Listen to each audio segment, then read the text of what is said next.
नमस्कार, स्वागत है आपका न्यूज़ लॉन्चर पर। मैं हूं अशोक वानखड़े, लेकर आया हूं आपका अपना कार्यक्रम द एक्स-रे। दिल्ली के चुनाव में मतदान संपन्न हुआ, एग्जिट पोल भी आए, एग्जिट पोल पे कार्यक्रम भी हुए। लेकिन एग्जिट पोल के नतीजों को लेकर जो बातचीत कांग्रेस में होती दिखाई दे रही है, वो कहीं न कहीं फिर एक बार इस देश की सबसे पुरानी राजनीतिक पार्टी, भारतीय राष्ट्रीय कांग्रेस के संगठन की कमजोरी पे उँगली उठाता है।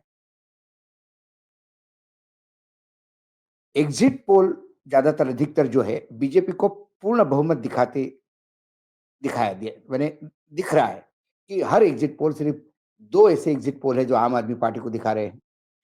लेकिन बीजेपी और कांग्रेस को क्या दिखा रहे हैं इससे ज़्यादातर एग्जिट पोल कांग्रेस को शून्य दे रहे हैं।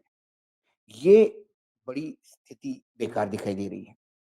और इसी को लेकर महाराष्ट्र के कांग्रेस के नेता हुसैन दलवाई, जो महाराष्ट्र के कोंकण से आते हैं, अ, इन्होंने फ़िक्र ज़ाहिर की। उन्होंने माना कि संगठन में बहुत ज़्यादा समस्या है और अब समय आ गया है कि राहुल गांधी को संगठन पे ध्यान देना होगा। उन्होंने कहा कि अभी बजट सत्र के दौरान जो राहुल गांधी ने भाषण दिया, नेता प्रतिपक्ष के स्थान पे बैठकर, वो अभूतपूर्व था। जनता ने उसको बहुत ज़्यादा पसंद किया। लेकिन जनता तब बूथ पे जाएगी, जनता तब पार्टी का साथ देगी, जब पार्टी का संगठन मजबूत होगा। नरेंद्र मोदी की मन की बात तो जबरिया सुनवाती है संगठन लोगों को। यहाँ राहुल गांधी को लोग सुनना चाहते हैं, लेकिन संगठन क्या इसके लिए प्रयास कर रहा है? कई बातें हुसैन दलवाई ने कही एग्जिट पोल पे, लेकिन उनका कहना था कि भाई एग्जिट पोल लोकसभा में 400 पार दिखा रहे थे बीजेपी को, लेकिन 240 पे रुक गया।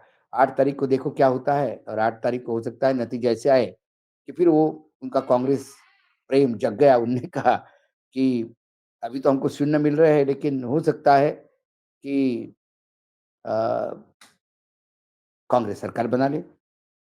लेकिन ये उनका सोच है। वर्तमान में वाक़ई कांग्रेस की हालत बुरी है। यदि हम क्योंकि उन्होंने अपने महाराष्ट्र के बारे में भी कहा कि महाराष्ट्र ने मतलब हुसैन दलवाई ने जब आरोप दिल्ली के एग्ज़िट पोल को लेके लगाया, लेकिन साथ में उन्होंने कहा कि महाराष्ट्र में संगठन है ही नहीं। संगठन कहाँ है पता नहीं। लोकसभा चुनाव के बाद जो भारी समर्थन मिला जनता का, महाराष्ट्र ऐसा एक राज्य है जहाँ कांग्रेस डबल डिजिट पे है। बाकी सभी पूरे देश में कांग्रेस हर जगह सिंगल डिजिट पे है। तो ऐसे में महाराष्ट्र में विधानसभा में जो कांग्रेस का हश्र हुआ, मशीनें अपनी जगह पे, सब कुछ अपनी जगह पे है। हम मानते हैं कि 100 सीटों पे कुछ गड़बड़ हो गई। 95 सीटों को लेके तो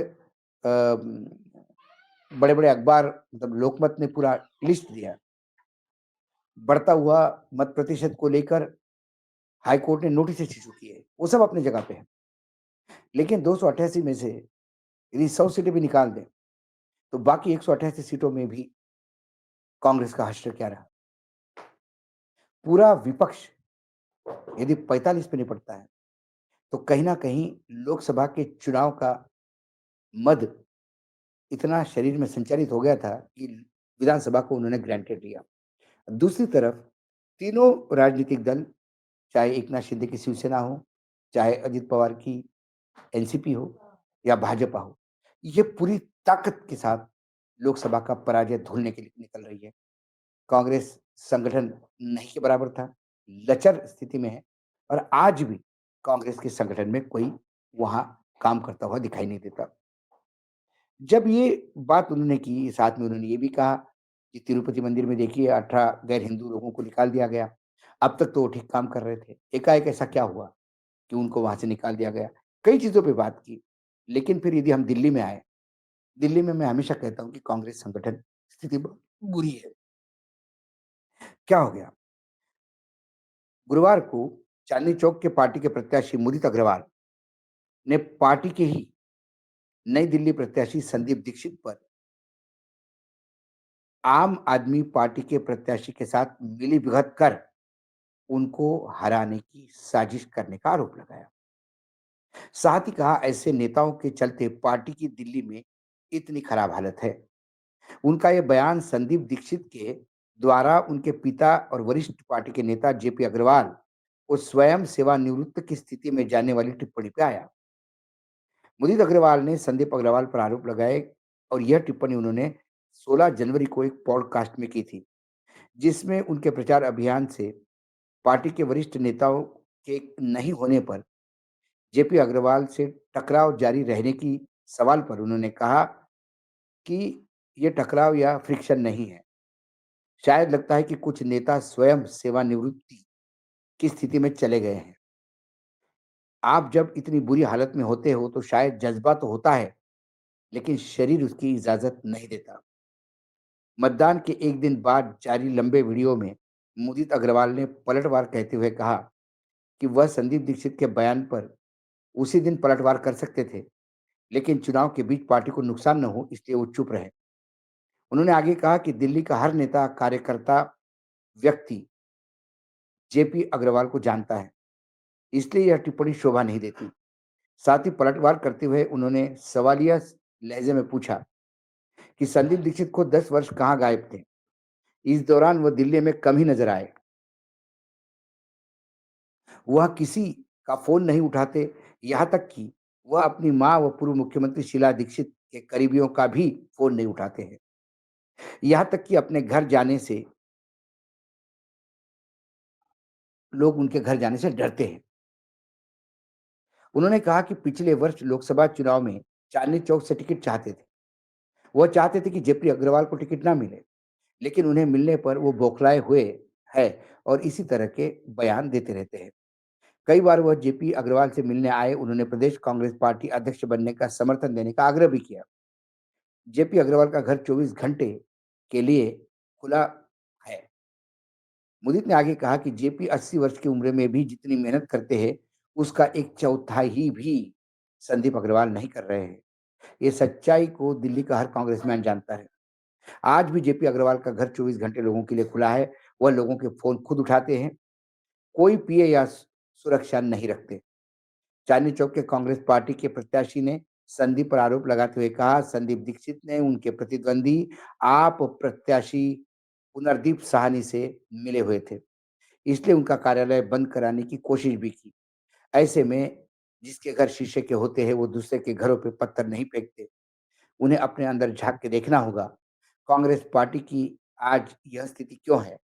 इस संबंध में संदीप दीक्षित के तरफ से अभी कोई डायलॉग नहीं हुआ। कुल मिलाकर संदीप दीक्षित का जेपी अग्रवाल जैसे बड़े नेता के ऊपर चलते चुनाव में ये आरोप लगाना हर जगह होता है। कुछ लोग जाते हैं, कुछ लोग नहीं जाते हैं। हो सकता है जेपी अग्रवाल को अपने बेटे के प्रेम के चलते वो चांदनी चौक नहीं छोड़ रहे थे। ऐसे में पार्टी के फोरम पे बात करने के बजाय यदि आप पॉडकास्ट पे बात करते हो, तो कहीं न कहीं पार्टी में क्या चल रहा है, ये लोगों के सामने आता है। जो पार्टी संगठन विहीन है, जो पार्टी पूरे 5 साल तक संघर्ष में नहीं रही। मुदित ने कहा कि संदीप दीक्षित 10 साल तक कहाँ थे? वो कहीं दिखाई नहीं दिए थे। सवाल मुदित को भी है। मुदित भी पिछले 5 साल रास्ते पे कहाँ दिखे थे? भारतीय जनता पार्टी लगातार आम आदमी पार्टी को 5 साल तक घेरती रही, विपक्ष का काम निभाती रही। कांग्रेस इस कन्फ्यूजन में ही रही कि वो आम आदमी पार्टी के साथ है कि विरोध में है। आम आदमी पार्टी इंडिया गठबंधन का हिस्सा होने की वजह से ऊपर से नीचे तक एक कन्फ्यूजन बना रहा। क्या हम उनके साथ लड़ेंगे? उनसे अलग लड़ेंगे? यदि अलग लड़ेंगे तो क्या उन पे हम आरोप करेंगे या बीजेपी पे आरोप करेंगे? ये आखिर तक कन्फ्यूजन रहा और यही कारण है कि पार्टी कन्फ्यूजन की स्थिति में फिर दिल्ली में शून्य की ओर बढ़े तो आश्चर्य नहीं होगा। कुल मिलाकर ये सिर्फ दिल्ली का एक केस नहीं है। ये कोई संदीप दीक्षित और मुदित अग्रवाल का लड़ाई नहीं है। ये जेपी अग्रवाल वर्सेस संदीप दीक्षित की लड़ाई नहीं है। ये हर राज्य में कांग्रेस पार्टी में ये होता आ रहा है और ये तब होता है जब कमज़ोर नेतृत्व केंद्र में होता है। राहुल गांधी जी ने तो लीडर ऑफ अपोजिशन की जगह सँभाल ली और लोकसभा में पूरी ताकत के साथ विरोधी पक्ष नेता कैसा होना चाहिए ये बताते हैं। खरगे जी के हाथ में अध्यक्ष पद की कमान दे दी। संगठन खरगे जी को दे दिया। क्या खरगे जी कड़े हाथों से संगठन में डिसिप्लिन लाएंगे या वो सिर्फ भाषण देते हुए रह जाएंगे कि ऊपर से नीचे तक संगठन में बदलाव करने की जरूरत है। संगठन में दिमक लग चुकी है। ये बात वो जानते हैं लेकिन करते नहीं। संगठन में ऊपर से नीचे बदलाव करने की जरूरत है। सीडब्ल्यूसी में ऐसे लोग हैं कि जो ग्राम पंचायत का चुनाव नहीं जीत पाते।